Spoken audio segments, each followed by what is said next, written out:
जय श्री राम मित्रों। श्रीमद् भगवद गीता का तृतीय अध्याय कर्म योग का श्लोक संख्या 37। 36वें श्लोक में अर्जुन ने भगवान से यह पूछा था कि यह मनुष्य स्वयं न चाहता हुआ भी बलात् लगाए हुए की भांति किससे प्रेरित होकर पाप आचरण करता है। तो उसके उत्तर में भगवान श्री कृष्ण ने क्या कहा, इसकी व्याख्या श्लोक संख्या 37 में की गई है। काम एष क्रोध एष रजो गुण समुद्भवः महाशनो महापापमा विददेन मिहिवेरिणम्। कामः एषः क्रोधः एषः रजो गुण समुद्भवः महाशने महापापमा विद्धि एनम् इहिवेरिणम्। श्री भगवान बोले, रजोगुण से उत्पन्न हुआ यह काम ही क्रोध है। यह बहुत खाने वाला अर्थात भोगों से कभी न अघाने वाला और बड़ा पापी है। इसको ही तू इस विषय में वैरी जान। प्रश्न उठते हैं कि कामः और क्रोधः इन दोनों पदों के साथ साथ दो बार एष पद के प्रयोग का क्या भाव है। एषः तथा रजोगुण समुद्भवः विशेषण का संबंध किस पद के साथ है।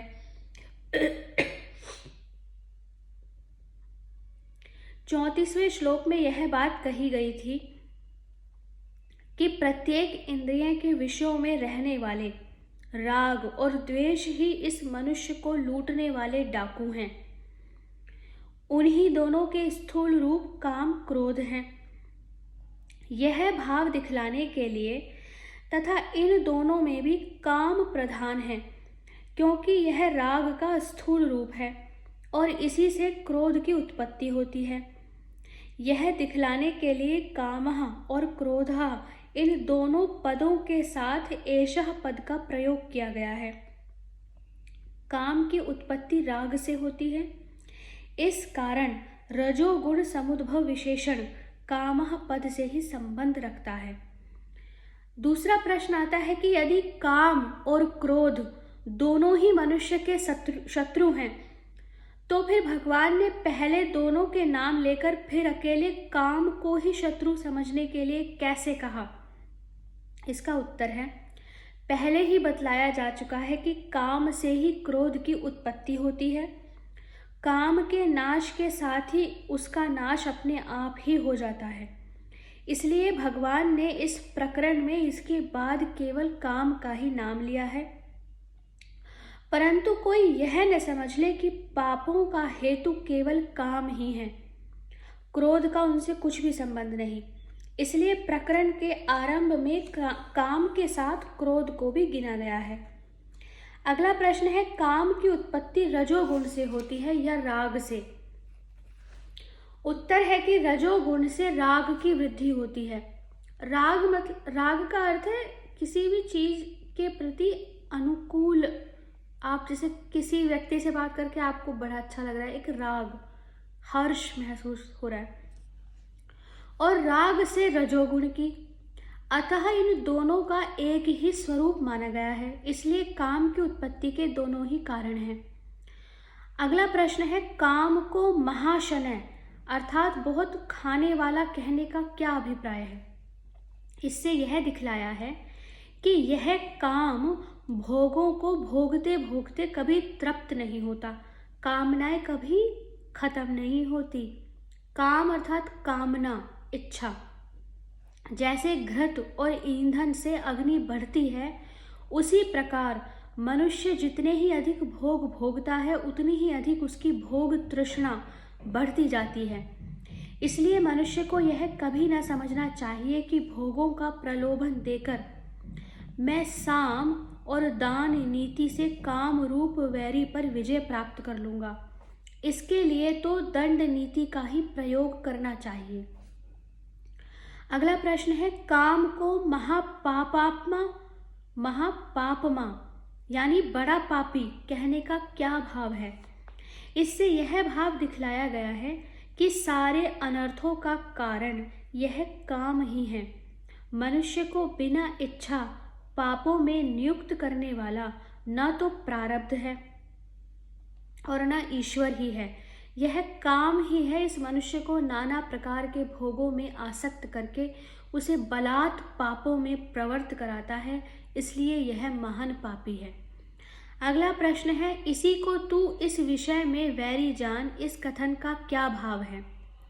इससे यह भाव दिखलाया गया है कि जो हमें जबरदस्ती ऐसी स्थिति में ले जाए कि जिसका परिणाम महान दुख या मृत्यु हो, उसको अपना शत्रु समझना चाहिए और यथासंभव शीघ्र से शीघ्र उसका नाश कर डालना चाहिए। यह काम मनुष्य को उसकी इच्छा के बिना ही जबरदस्ती पापों में लगाकर उसे जन्म मरण रूप, नरक भोग रूप महान दुखों का भागी बनाता है। अतः कल्याण मार्ग में इसी को अपना महान शत्रु समझना चाहिए। ईश्वर तो परम दयालु और प्राणियों के सुहृद हैं। वे किसी को पापों में कैसे नियुक्त कर सकते हैं? और प्रारब्ध पूर्वकृत कर्मों के भोग का नाम है। उसमें किसी को पापों में प्रवृत्त करने की शक्ति नहीं है। अतः पापों में प्रवृत्त करने वाला वैरी दूसरा कोई नहीं है, यह काम ही है। यहाँ बड़ी महत्वपूर्ण बात आई है कि आपका प्रारब्ध आपसे पाप नहीं करवाता। प्रारब्ध के अनुरूप तो आप भोगते हैं, जो दुख आपको मिल रहे हैं, जो सुख आपको मिल रहे हैं। पाप आपसे आपकी कोई कामना कराती है। पूर्व श्लोक में समस्त अनर्थों का मूल और इस मनुष्य को बिना इच्छा के पापों में लगाने वाला वैरी काम को बतलाया। इस पर यह जिज्ञासा होती है कि यह काम मनुष्य को किस प्रकार पापों में प्रवृत्त करता है। अब 3 श्लोकों द्वारा यह समझाते हैं कि मनुष्य के ज्ञान को आच्छादित करके उसे अंधा बनाकर पापों के गड्ढे में कैसे धकेल देता है। श्लोक संख्या 38। धूमेना व्रियते वहिन यथा दर्शो मलेन च यथोल्बेनावृतो गर्भस्तथा तेनेदमावृतम्।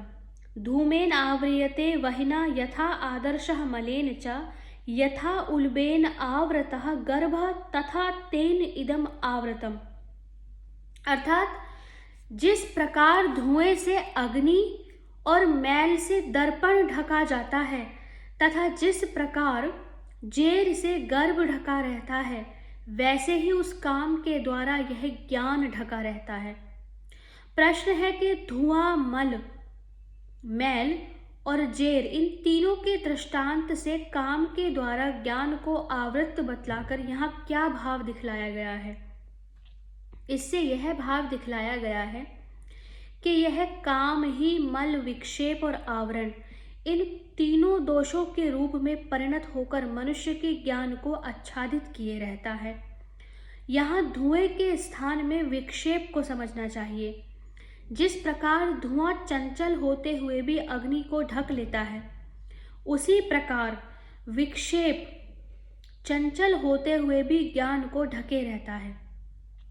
क्योंकि बिना एकाग्रता के अंतःकरण में ज्ञान शक्ति प्रकाशित नहीं हो सकती, वह दबी रहती है। मैल के स्थान में मल दोष को समझना चाहिए। जैसे दर्पण पर मैल जम जाने से उसमें प्रतिबिंब नहीं पड़ता, उसी प्रकार पापों के द्वारा अंतःकरण के अत्यंत मलिन हो जाने पर उसमें वस्तु या कर्तव्य का यथार्थ स्वरूप प्रतिभासित नहीं होता। इस कारण मनुष्य उसका यथार्थ विवेचन नहीं कर सकता। एवं जेर के स्थान में आवरण को समझना चाहिए। जैसे जेर से गर्भ सर्वथा आच्छादित रहता है, उसका कोई अंश भी दिखलाई नहीं देता, वैसे ही आवरण से ज्ञान सर्वथा ढका रहता है। जिसका अंतःकरण अज्ञान से मोहित रहता है, वह मनुष्य निद्रा और आलस्य के सुख में फंसकर किसी प्रकार का विचार करने में प्रवृत्त ही नहीं होता। यह काम ही मनुष्य के अंतःकरण में नाना प्रकार के भोगों की तृष्णा बढ़ाकर उसे विक्षिप्त बनाता है। यही मनुष्य से नाना प्रकार के पाप करवाकर अंतःकरण में मल दोष की वृद्धि करता है, और यही उसकी निद्रा, आलस्य और अकर्मण्यता में सुख बुद्धि करवाकर उसे सर्वथा विवेक शून्य बना देता है। इसलिए यहाँ इसको तीनों प्रकार से ज्ञान का आच्छादन करने वाला बतलाया गया है। अगला प्रश्न है, यहाँ तेन पद का अर्थ काम और इदम पद का अर्थ ज्ञान किस आधार पर किया गया है? इसके पहले श्लोक में काम को वैरी समझने के लिए कहा गया है, और अगले श्लोक में भगवान ने स्वयं काम से ज्ञान को आवृत्त बतलाकर यह स्पष्ट कर दिया कि इस श्लोक में तेन सर्वनाम काम का और इदम सर्वनाम ज्ञान का वाचक है।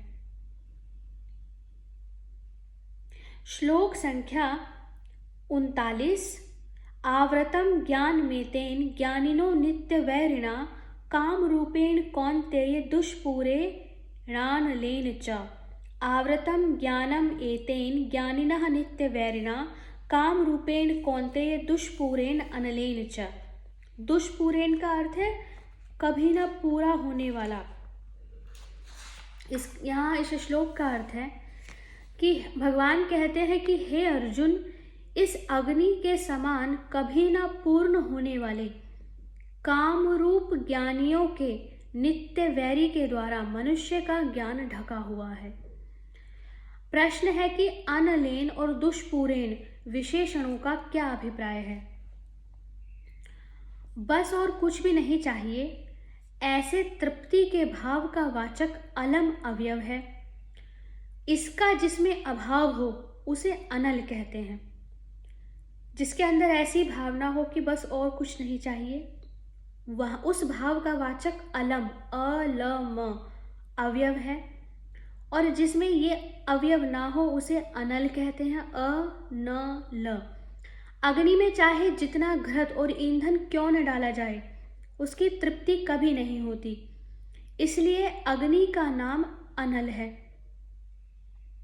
जो किसी प्रकार पूर्ण न हो उसे दुष्पूर कहते हैं। अतः यहाँ उपयुक्त विशेषणों का प्रयोग करके यह भाव दिखलाया गया है कि यह काम भी अग्नि की भांति अनल और दुष्पूर है। मनुष्य जैसे जैसे विषयों को भोगता है, वैसे ही वैसे अग्नि की भांति उसका काम बढ़ता रहता है, उसकी तृप्ति नहीं होती। राजा ययाति ने बहुत से भोगों को भोगने के बाद अंत में कहा था, न जातु कामः कामानामु भोगेन शाम्यति हविषा कृष्ण वतरमेव भूय एवाभिवर्धते। विषयों के उपभोग से काम कभी शांत नहीं होता, बल्कि घृत से अग्नि की भांति और अधिक ही बढ़ जाता है। अगला प्रश्न है, यहाँ ज्ञानिनः पद किन ज्ञानियों का वाचक है और काम को उनका नित्य वैरी बतलाने का क्या भाव है? उत्तर है, यहाँ ज्ञानिनः पद यथार्थ ज्ञान की प्राप्ति के लिए साधन करने वाले विवेकशील साधकों का वाचक है। यह कामरूप शत्रु उन साधकों के अंतःकरण में विवेक, वैराग्य और निष्काम भाव को स्थिर नहीं होने देता, उनके साधन में बाधा उत्पन्न करता रहता है। इस कारण इसको ज्ञानियों का नित्य वैरी बताया गया है। वास्तव में तो यह काम सभी को अधोगति में ले जाने वाला होने के कारण सभी का वैरी है, परंतु अविवेकी मनुष्य विषयों को भोगते भोगते भोगों में सुख बुद्धि होने के कारण भ्रम से इसे मित्र के सदृश समझते हैं, और इसके तत्व को जानने वाले विवेकियों को यह प्रत्यक्ष ही हानि कर दिखता है। इसलिए इसको अविवेकियों का नित्य वैरी न बतलाकर ज्ञानियों का नित्य वैरी बतलाया गया है। अगला प्रश्न है, यहाँ काम रूपेण पद किस काम का वाचक है? उत्तर है, जो काम दुर्गुणों की श्रेणी में गिना जाता है, जिसका त्याग करने के लिए गीता में जगह जगह कहा गया है। अध्याय 2 के 71वें श्लोक में, अध्याय 6 के 24वें श्लोक में, 16वें अध्याय में जिसको नरक का द्वार बतलाया गया है, उस सांसारिक विषय भोगों की कामना रूप काम का वाचक यहाँ काम रूपेण पद है। भगवान से मिलने की, उनका भजन ध्यान करने की अथवा सात्विक कर्मों के अनुष्ठान करने की जो शुभ इच्छा है, उसका नाम काम नहीं है। वह तो मनुष्य के कल्याण में हेतु है और इस विषय भोगों की कामना रूप काम का नाश करने वाली है। वह साधक की शत्रु कैसे हो सकती है? इसलिए गीता में काम शब्द का अर्थ सांसारिक इष्टानिष्ट भोगों के संयोग वियोग की कामना या भोग्य पदार्थ ही समझना चाहिए। इस प्रकार यह भी समझ लेना चाहिए कि 34वें श्लोक में या अन्यत्र कहीं जो राग या संग शब्द आए हैं, वे भी भगवत विषयक अनुराग के वाचक नहीं हैं, कामोत्पादक भोगासक्ति के ही वाचक हैं। अगला प्रश्न है, ज्ञानम पद किस ज्ञान का वाचक है और इसको काम के द्वारा ढका हुआ बतलाने का क्या अभिप्राय है? यहाँ ज्ञानम पद परमात्मा की यथार्थ ज्ञान का वाचक है और उसको काम के द्वारा ढका हुआ बतलाकर यह भाव दिखलाया है कि जैसे जेर से आवृत रहने पर भी बालक उस जेर को चीरकर उसके बाहर निकलने में समर्थ होता है और अग्नि जैसे प्रज्वलित होकर अपना आवरण करने वाले धुएं का नाश कर देता है, उसी प्रकार जिस समय किसी संत महापुरुष के या शास्त्रों के उपदेश से परमात्मा के तत्व का ज्ञान जागृत हो जाता है, उस समय वह काम से आवृत होने पर भी काम का नाश करके स्वयं प्रकाशित हो उठता है। अतः काम उसको आवृत करने वाला होने पर भी वस्तुतः उसकी अपेक्षा सर्वथा बलहीन ही है। श्लोक संख्या 40 से आगे की वीडियो में पढ़ेंगे। हरे कृष्णा।